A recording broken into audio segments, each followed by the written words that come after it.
So hello everyone, welcome to Maths Wisdom. So today we are going to take a lecture on binomial theorem. Some people think that it's a very complicated chapter, but in fact it is one of the easiest one because you just have to figure out things and then it would work. So let's start. So in this video we are only going to take cases about binomial, not multinomial. We will take multinomial in some other video, some delete. So start करते हैं. So what is binomial theorem? Binomial theorem जो होती है binomial expenses, तो कोई ऐसा function हो जो 1+x⁴ टाइप का होता है, वो इनके एक्सपेंसेस को जब हम लिखते हैं तो that is basically binomial theorem.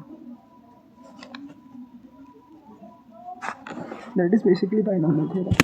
जब हम उसके एक्सपेंसेस कैसे लिखते हैं, दैट इज़ बाइनोमियल थ्योरम. हाँ, तो आप लोगों को एक्सप्रेशन तो पता ही होगा कि पहले हम NC0 वाले टर्म्स लिख देंगे, फिर NC1 वाले, फिर ऐसे NC2 वाले, फिर ऐसे NC3 वाले, और इसके साथ में कोफिशिएंट आ जाएगा x की पावर 1 की पावर n, x की पावर 0, ऐसे ही 1 की पावर n-1, x की पावर 1, ऐसे ही आपको पता होगा बेसिकली. अगर नहीं पता तो आप इसको ऐसे ही समझ सकते हो कि it is the summation of all the terms, that is NCR r from 0 to n, फिर 1 की power r into times of x की पावर n-r, क्योंकि इनका जो टोटल वो होता है क्या कहते हैं उसे, पावर का सब पावर्स का जो टोटल सम होता है दैट शुड बी n, क्योंकि वही मतलब है इसका. हाँ, तो ये बेसिकली इसके एक्सपेंशन के बारे में हम समझ रहे हैं. अब इसके ऊपर क्वेश्चंस कैसे बन सकते हैं. जो बेसिक क्वेश्चंस इसके ऊपर बनेंगे, जैसे हम जेईई मेंस में देख सकते हैं, वो आ सकते हैं कि इसके एक्सपेंशन में हमने कुछ चेंजेस कर दिए. जैसे उन्होंने कहा कि there's an expansion that is of the type 6 की पावर n. 6 की पावर वो देंगे भी नहीं वैसे सॉरी. तो ये अच्छा क्वेश्चन क्रिएट करने का ट्राई करते हैं. चलो छोड़ो, हम एक अच्छा क्वेश्चन लेते हैं. दैट इज़ वो दे देंगे कि there's an expansion that is of the type 1+x की पावर 10, और इसके अंदर आपको फाइंड आउट करना है 10C0 प्लस 10C1. तो सबसे बेसिक क्वेश्चन है, अप टू 10C10 है, आपको फाइंड आउट करना है. तो ये तो आपको बेसिकली दिख रहा है, क्लियरली विजिबल कि जो इसके एक्सपेंशन है, इसी में अगर हम x को 1 पुट कर दें तो जो एक्सपेंशन बन रहा है that is basically the same. मतलब इस तरह के क्वेश्चन में बेसिकली आपको, अगर आपको कोई जो क्वेश्चन आ रहा है दैट इज़ समीशन मतलब जो सम है, जो आपको प्रॉब्लम है उसमें आपको समीशन दे रखा है ऑफ सम क्या कहते हैं इसे, जो भी NC0 वाले NC वाले टर्म्स हैं उनका समीशन ले रखा है, और कोई सिंगल NC टर्म है, तो वो हमेशा जो वैसा क्वेश्चन है वो हमेशा आपके जो बाइनोमियल का जो एक्सपेंशन है, जो एक्सपेंशन ऑफ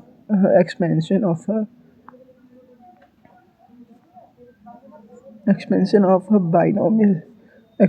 बाइनोमियल को, वो हमेशा किसी एक बाइनोमियल के एक्सपेंशन से सॉल्व होगा.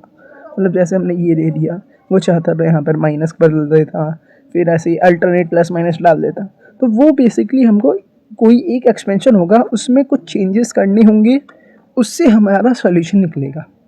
अगर इस टाइप का क्वेश्चन आ रहा है तो ओके राइट. अगर उसमें और भी चेंजेस कर सकता है, जैसे मतलब वो हमको और चेंजेस करेगा और कैसे देगा क्वेश्चन, वो दे देगा आपको 10C1 plus 2 times 10C2 plus 3 times 10C3, ऐसे आपको दे देगा. तो इसको भी आपको ऐसे ही सोचना है. बेसिकली मैं थॉट प्रोसेस बता रहा हूँ कि आपको थॉट प्रोसेस क्या होना चाहिए आपके क्वेश्चन को सॉल्व करते समय. इसका एक्सपेंशन हमें रफली बना लेना है सबसे पहले, that is 10C0 plus 10C1x plus 10C2x² plus 10C3x⁴ up to 10C10x⁴. इसमें हम क्या क्या चेंजेस करके कैसे क्वेश्चन बना सकते हैं. जो मैंने ये क्वेश्चन बनाया दैट इज़ नथिंग बट इसको डिफ्रेंशिएट कर दिया हमने एक टाइम. यही तो क्या है, इसको एक टाइम डिफरेंशिएट कर दिया, फिर x को 1 पुट कर दिया। वो और भी कॉम्प्लिकेटेड क्वेश्चंस बना सकता है, वो चाहता है तो इसको डिफरेंशिएट करके x को -1 पुट करने वाला क्वेश्चन बना देता है। मतलब ये कुछ ऐसा क्वेश्चन बनाता है -10c1 प्लस 2 टाइम्स 10c2, नहीं -10c1 नहीं, ये माइनस नहीं सॉरी, तो ऐसा कुछ क्वेश्चन बना देता है 10c1 -2 times 10c2 plus 3 times 10c3, ऐसे ही क्वेश्चंस बना देता है। बहुत सारे क्वेश्चन बना सकता है। वो और कॉम्प्लिकेट करना चाहे तो जो इसको डिफ्रेंशिएट करके टर्म्स आ रहे हैं उसमें से वो आधे टर्म्स ले लेता है ना, आप समझ रहे हो। मतलब इसको डिफ्रेंशिएट करके जो बेसिकली यार दैट इज़ नथिंग बट, मैं लिख लेता हूँ एक बार,10c1 plus 2 times 10c2x plus 3 times 10c3x² plus 4 times 10c4x³, यही है ना, राइट। तो इसी में वो चाहे एक बार x को +1 पुट करके क्वेश्चन बना दे, एक बार x को +1 पुट कर दे, x को -1 पुट कर दे, या और कॉम्प्लिकेट करना चाहे तो एक बार वो x को +1 पुट करके -1 पुट करके जो दो एक्सपेंशन आ रहे हैं दोनों के सम वाला एक्सपेंशन आपको दे दे क्वेश्चन में। समझ रहे हैं मैं क्या कहना चाह रहा हूँ। मतलब इस एक्सपेंशन का आधा एक्सपेंशन दे दे, फिर उसको कैसे डील करोगे, उसको भी आप ऐसे ही सोचोगे कि इसमें जो हमको टर्म्स दिख रहे हैं ये कुछ टर्म्स डिफरेंशिएशन या इंटीग्रेशन जैसे लग रहे हैं और बीच में ब्रेक आ रहा है, वैसे क्वेश्चन में आप ये सोचोगे कि ये टर्म रहेगा, ये टर्म रहेगा, या फिर यहाँ अल्टरनेट टर्म्स रहेंगे, तो आप सोचोगे ये कोई डिफरेंशिएशन जैसा लग रहा है लेकिन उसके बीच में कोई टर्म मिसिंग है। मतलब डिफरेंशिएशन को अगर हम कंप्लीट कर दें, फिर उसमें एक बार x को +1 पुट करें, x को -1 पुट करें, दोनों का समेशन कर दें, तो वैसे कुछ क्वेश्चन सॉल्व होगा। वो और कॉम्प्लिकेट करना चाहे तो x को आयोटा पुट कर सकता है, कुछ बहुत सारे केसेस बना सकता है आयोटा x को, बहुत सारी चीज़ें बना सकते हैं इस क्वेश्चन से, राइट। आपको एक ये भी पता होगा जो बाइनोमियल थ्योरम है इसका यूज़, चलो एक बार सोच लेते हैं इस चीज़ों के बारे में। तो बाइनोमियल थ्योरम है इसका यूज़ हम कभी कभी बहुत easily number of onto function निकालने के लिए भी कर सकते हैं। ऑन टू के लिए करते हैं, हाँ onto functions, number of onto function निकालने के लिए भी हम इसका बहुत यूज़ करते हैं बाइनोमियल थ्योरम। अगर आपको पता हो तो, अगर पता हो तो let me know in the comment section कि हमको इधर मान लो इधर हमको दे दिए हैं, इधर हमको दे दिए हैं 5 नंबर दे दिए हैं 5 4 3 2 1, और इधर हमको 3 दे दिए हैं A B C। इसमें आप number of onto function कितने कैसे निकालोगे, बहुत सारे वेद हैं आप लोगों के हिसाब से, ट्राई करके बताना मेरे को, ओके। हाँ चलो, और हम और कौन कौन से केसेस ले सकते हैं इसके अंदर, हाँ और इसके अंदर हम प्रोडक्ट वाले केसेस भी ले सकते हैं। जैसे हमें एक बाइनोमियल दे रखी है, क्वेश्चन भी आपके सामने क्रिएट करूँ, मैं पहले सॉल्यूशन बताऊंगा आपको, फिर मैं बताऊंगा कि सॉल्यूशन से जो क्वेश्चंस हैं कैसे डेवलप हो सकते हैं, कितने क्वेश्चंस बना सकते हैं, कैसे क्वेश्चंस बन सकते हैं उस सॉल्यूशन से, मतलब वो सॉल्यूशन कितने क्वेश्चंस का हो सकता है, ठीक है। सो हमने एक नॉर्मल सा बाइनोमियल ले लिया दैट इज़ 1 + x⁵ और एक बाइनोमियल मल्टीप्लाइड बाय 1 - x⁵ मान लो ये कोई बाइनोमियल है, तो जो इसके टर्म्स होंगे वो कैसे दिखेंगे, इसके टर्म्स हमको दिखेंगे NC0 5C0 basically 5C0 plus 5C1x plus 5C2x², ऐसे टर्म्स दिखेंगे। इसके अंदर भी सेम वही टर्म्स दिखेंगे और इन दोनों टर्म्स को प्रोडक्ट करके वो आपको एक क्वेश्चन ले सकता है that find the value of 5C0² plus 2 times 5C0 5C1। समझ रहे हो क्या कह रहा हूँ मैं, एक बार इन दोनों को प्रोडक्ट कर दिया, एक बार इसके आगे वाले को कर दिया, एक बार इसके वाले को, दोनों का सम कर दिया तो डेटा आ रहा है, और ऐसे ही इसके आगे वाला। तो मतलब ऐसे कॉम्प्लिकेटेड प्रॉब्लम्स हैं जो हमने पहले क्वेश्चन डील करा था। जब मैंने आपको बताया कि जब भी आपको सिंगल दिखे, मतलब एक ही NC0 वाले टर्म्स दिख रहे हैं और सारे सबमिशन में, तो वो ऐसे ही सॉल्व होंगे क्वेश्चंस। और दूसरा, अगर आपको प्रोडक्ट में दिख रहे हैं कई टर्म्स, तो मतलब that is nothing but the expansion of the product of 2 binomial expressions, okay. कुछ लोग कहेंगे कि हाँ 1 + x माइनस हम डायरेक्ट मल्टीप्लाई करके 1 - x² का भी बाइनॉमियल खोल सकते हैं। बिल्कुल खोल सकते हैं, हम इससे भी बनाने का ट्राई कर सकते हैं, है ना। हाँ वो चाहें अगर 1 - x², हाँ राइट, हम ये भी कर सकते हैं। अगर वो चाहें तो वो इन दोनों के बाइनॉमियल के कोएफिशिएंट को कंपेयर करा के पूछ सकते हैं कि which of them are equal. वो क्वेश्चन में दे देंगे एक, जैसे हम इसका अगर लिखें, इसको ओपन अप करें तो क्या होगा 5c0 सर यहाँ पे माइनस आएगा, माइनस है तो मैंने नोटिस नहीं किया। हाँ जो वो तो टर्म्स ये माइनस आ जाएगा, तो ये मल्टीप्लाइड बाई ये टर्म 0 में चली जाएगी ना। 5c1 मल्टीप्लाइड बाई दिस, ये that would B positive, and this multiplied by -5c1x that would B negative, ये टर्म 0 में चली जाएगी। मतलब कुछ टर्म्स इवन वाली टर्म्स रहेंगी, मतलब जैसे यहाँ पर जिसमें x का कोएफिशिएंट इवन है वो वाली टर्म्स बचेंगी, क्योंकि इसमें x का कोएफिशिएंट इवन है तो -x का इवन कोएफिशिएंट और x का इवन कोएफिशिएंट सेम ही होगा। वही कह रहा हूँ, -x की पावर कुछ भी करते हैं हम इवन इक्वल टू x की power something that is even. हाँ इसका अगर हम एक्सप्रेशन करें दैट वुड बी 5c0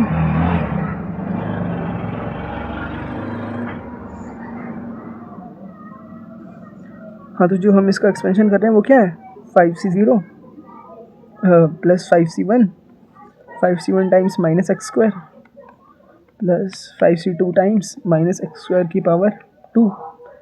समझ रहे हो? ये चाहे जो क्वेश्चन मेकर है वो अगर चाहे तो वो बहुत कुछ कर सकता है। वो एक बार इसमें x को 1 पुट कर दे, वो इसमें x को 1 पुट कर दे, और फिर ये क्वेश्चन दे दे क्वेश्चन में आपको, ये सब ना दे, ये ना दे, ये ना दे, ये ना दे, ये तीनों चीज़ आपको क्वेश्चंस में ना दे, वो आपको बस डायरेक्ट दे दे कि देयर इज एन एक्सपेंशन, एक एक्सपेंशन है जो इस टाइप का है, तो ये पूछेगा what is the other expansion that is the same as this expansion, मतलब इसके जैसे ही बिहेव कर रहा है, ऐसा कौन सा एक्सपेंशन है। तो आप इसको सोचोगे, ये तो आपको देख के साफ पता चल रहा है बाइनोमियल का पार्ट है, दैट आप इसको फिर डायरेक्ट इसमें कन्वर्ट कर दोगे। फिर आप सोचोगे 1 - x² को हम कैसे ब्रेक करें, हम इसको ऐसे ब्रेक करेंगे, इसमें ब्रेक करेंगे, फिर हम दोनों का अलग अलग एक्सपेंशन भी ले सकते हैं। अलग अलग एक्सपेंशन लिखेंगे तो कुछ ऐसे टर्म्स बनेंगे, तो फिर उससे आप ऑप्शन मैच करके करेक्ट ऑप्शन पे जा सकते हो। Getting my point? राइट। और क्या कर सकते हैं हम इसके अंदर, एक ISI UGB में बहुत अच्छी प्रॉब्लम आई थी इसके ऊपर। Let me check the problem out. तो here is the problem.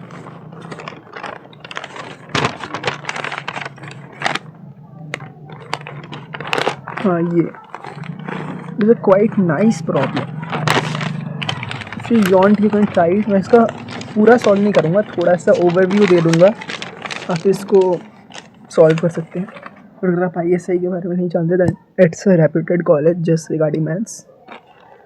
If you want you can give the exam of it also along with JEE।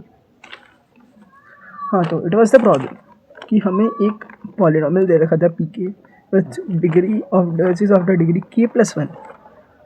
Okay, नहीं तो हमें प्रूव करना था, सॉरी, हाँ तो हमको प्रूव करना था कि एक पॉलिनॉमियल PK एग्जिस्ट करता है that is of the degree K+1 for which PK क्या है, ये summation of I equal to 1 to n I to the power k equal to PK times n। अगर आप इसको बेसिकली ओपन अप करोगे फिर तो आपको ये बहुत कॉम्प्लिकेटेड लगेगा, ऐसा स्टार्टिंग में मेरे को लगा था। That is nothing but 1 to the power k plus 2 to the power k plus 3 to the power k up to n to the power k। अब आप सोचोगे इसको मैं सॉल्व कैसे करूँ, क्योंकि ये तो बहुत कॉम्प्लिकेट हो गया, राइट, क्योंकि ये प्रॉब्लम तो बहुत कॉम्प्लिकेट हो रही है। आपके दिमाग में कोई वे तो आ ही नहीं रहा होगा इसको सॉल्व करने का। If you want you can pause the video और आप यहाँ पर ट्राई कर सकते हो। Let me come to the solution. अगर हम इसको रिवर्स लिखें, मेरे दिमाग में जो प्रोसेस आई थी मैं आपके साथ वो शेयर कर रहा हूँ, और भी सॉल्यूशन हो सकते हैं इसके। That would be n to the power k plus n minus 1 to the power k plus n minus 2 to the power k plus n minus 3 to the power k up to 1 to the power k. Oh sorry, so sorry. हाँ, ये page बहुत complicate हो रहा है, let me take some other page behind it.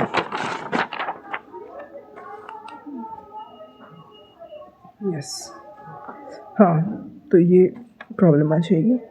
अब समझ रहे हो? अब आपको क्लियर दिख रहा होगा कि मैं क्या कहना चाह रहा था। It is nothing but some binomial expressions in a line that are descending in the descending order. अगर इंटीजर है, तो इंटीजर दे रखा है, हमको दे रखा है n is greater than 1, an integer दे कन्फर्म नहीं है कि n इंटीजर ज़रूरी छोड़ना है, but n is greater than equal to 1। हाँ, तो भाई तो आप इसको ओपन अप करोगे तो इसमें आपको n to the power k का टर्म मिलेगा। n to the power k का टर्म हमको सब में मिलेगा। समझ रहे हो मैं क्या कहना चाह रहा हूँ? एक n to the power k individual, क्योंकि अगर हम n to the power k वाला term that is nothing but kc0 times n to the power k, है ना? तो वो n to the power k वाला टर्म तो सब में मिलेगा, क्योंकि kc0 इज नथिंग बट 1। तो n to the power k कितनी बार आएगा? n टाइम्स आएगा, जो कि हम ऐसे लिख सकते हैं 1 2 3 ऐसे कुछ कितने टाइम्स n टाइम्स है, तो n times n to the power k आ जाएगा। तो the degree will be n to the power k प्लस 1। तो पॉलिनॉमियल की डिग्री k प्लस 1 हो जाएगी। ये तो हम प्रूव कर रहे हैं। ऐसे हम x to the power k प्लस 1 की डिग्री निकाल सकते हैं, कोएफिशिएंट निकाल सकते हैं। करके दिखाना मेरे को आप लोग ये भी। अगर आपसे सॉल्व ना हो तो मेरे को let me know in the comment section, I will upload a solution. और ऐसे ही हम इसका x to the power k का भी कोएफिशिएंट निकाल सकते हैं। इसके अंदर x to the power k का हम कैसे निकालेंगे? एक्स टू दी पावर के इन पी के एक्स में हम एक्स टू दी पावर के निकाल रहे हैं, बट यहाँ तो पी के एन है, मतलब हमें basically n to the power k का कोएफिशिएंट निकालना है ना? तो N to the power k का भी हम ऐसे निकाल सकते हैं। समझ रहे हो आप? निकाल के दिखाना मेरे को। इसको साइड रखते हैं। और क्या प्रॉब्लम्स बना सकते हैं हम बाइनोमियल्स के ऊपर? बाइनोमियल इस चैप्टर में ज़्यादा कुछ नहीं है, बस हमें चीज़ों को सोचना है कैसे क्या कर सकते हैं। और क्या कर सकते हैं हम? Binomial plus x to the power n. हाँ, हम ऐसे कुछ टर्म्स बना सकते हैं, जैसे 1 plus x to the power n 2n is basically 1 plus x to the power n times 1 plus x to the power n बाहर है, सॉरी। दोनों के जनरल टर्म्स को कंपेयर कर सकते हैं। ये वही चीज़ है जो मैंने 1 प्लस एक्स 1 माइनस एक्स में करी थी, जिसमें ये पूरा ओपन अप हो गया, डिग्री सेम बन गई थी, पर इसमें डिग्री अलग बन रही है। डिग्री सेम नहीं बनी थी, मतलब बेसिकली ओवरव्यू के लिए बाइनोमियल वाली डिग्री NC0 वाले टाइम्स थे सब में। इसमें 2NC0 आ जाएगा, इधर NC0 आ जाएगा। तो ऐसे ही कंपेयर करके चीज़ें बना सकते हैं, बहुत सारी चीज़ें बना सकते हैं। There are infinite cases. एक दो और केसेस ले सकते हैं हम इस वीडियो में।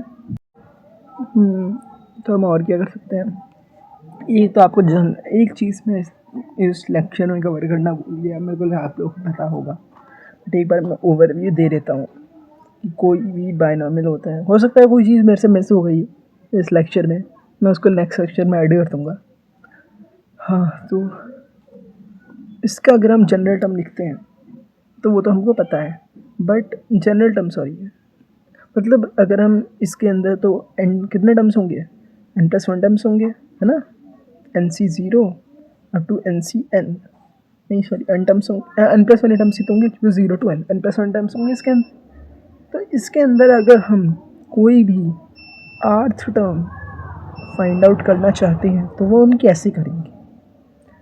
तो इसके लिए हम इस चीज़ को पहला थोड़ा सोचते हैं। जैसे अगर हमने फर्स्ट टर्म निकाला तो first term is nothing but NC0 times x to the power 0, मतलब फर्स्ट टर्म 1, अगर हम फर्स्ट टर्म निकाल रहे हैं तो 1 minus 1 that is x to the power and here.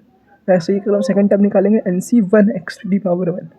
तो वही चीज़ अगर हम लिखना चाहें कि अगर हम टी आर्थ टर्म निकालना चाह रहे हैं then that is nothing but NCr-1 times x to the power r-1 times 1 to the power n minus r-1। तो ये तो बेसिकली 1 में चला जाएगा, बट ज़रूरी नहीं है 1 हो हमेशा। ये 1 प्लस एक्स की जगह ये y plus x to the power n का भी तो बाइनोमियल एक्सपेंशन में निकाल सकते हैं, तो उसमें इसकी जगह y हो जाएगा। समझ रहे हो आपने क्या कहना चाहा। इसी के सबमिशन में भी बहुत सारे केस बन जाते हैं। ये एक जनरल प्रॉपर्टी है, जैसे हमने अभी इतने सारे सबमिशन के केसेस देखे ना, ये केसेस को हम और भी वे से हैंडल कर सकते हैं। और भी वे से हैंडल कर सकते हैं, वो हम देखेंगे बाद में। आपको बस समझा देता हूँ, ओवरव्यू दे देता हूँ। जैसे NCR को हम N/R टाइम्स N-1 CR-1 लिख सकते हैं, बट वाई, इस चीज़ पे आप सोचो, मतलब अपने माइंड में कमेंट करो कि ऐसा वाई कैन बी, कमेंट करो अपने माइंड में कि ऐसा हम क्यों कर सकते हैं। इसके ऊपर आप सोचो, थोड़ा सा एक अप्रोच बनाओ, क्यों कर सकते हैं। ये तो बहुत लोगों को याद होगा, लेकिन ऐसा क्यों होता है। Let me know in the comment section and बताओ मेरे को, फिर मैं इसको समझाता हूँ आप लोगों को। हाँ, एक ये चीज़ें होती है। और क्या होता है इसके अंदर, हाँ एक चीज़ मेन चीज़ मैं भूल गया, जिसके ऊपर JEE में बहुत सारे क्वेश्चन आते हैं कि हमें लार्जेस्ट टर्म बताते हैं, largest term of this binomial expansion. Largest, अगर आपको लार्जेस्ट कोएफिशिएंट पूछे फिर तो वो तो आपको साफ पता है, वो तो मिडल टर्म होगा। क्योंकि अगर हम NC0 NCN ऐसे इंक्रीज़ कर रहे हैं तो NC0 की वैल्यू सबसे कम होगी और NCN की वैल्यू उसकी इक्वल होगी, मतलब बीच वाला जो टर्म होगा वो सबसे बड़ा होगा। समझ रहे हो ना।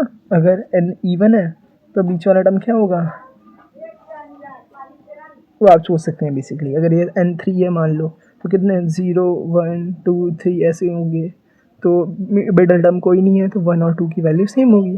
तो ऐसे ही आप जनरल अप्रोच निकाल सकते हो कि अगर ऑड है तो n है तो n+1 टर्म्स है टोटल, तो टोटल n+1 टर्म्स है, n+1/2, n+1/2 इज़ दिस और n+1/2 + 1 इज़ दिस। आप ऐसे बहुत सारी चीज़ें सोच सकते हैं कि हम लार्जेस्ट कोएफिशिएंट वाला टर्म कैसे निकालें, बट अभी हम लार्जेस्ट टर्म के ऊपर फोकस कर रहे हैं। लार्जेस्ट टर्म बेसिकली एक बाइनोमियल एक्सपेंशन का नेचर क्या होता है, डेट फर्स्ट इंक्रीजेस। अगर इसको ग्राफ पे प्लॉट करें, ये हमेशा पहले इंक्रीज होता है, फिर डिक्रीज होकर अपनी मिनिमम वैल्यू के ऊपर अटेन कर जाता है। उसके सारे टर्म्स का नेचर बता रहा हूँ मैं, कि अगर फर्स्ट टर्म ये है, सेकंड टर्म ये है, थर्ड टर्म ये है, फोर्थ टर्म ये है, फिफ्थ टर्म ये है और लास्ट टर्म ये है, तो मैं इसके टर्म्स का नेचर बता रहा हूँ आप लोगों को।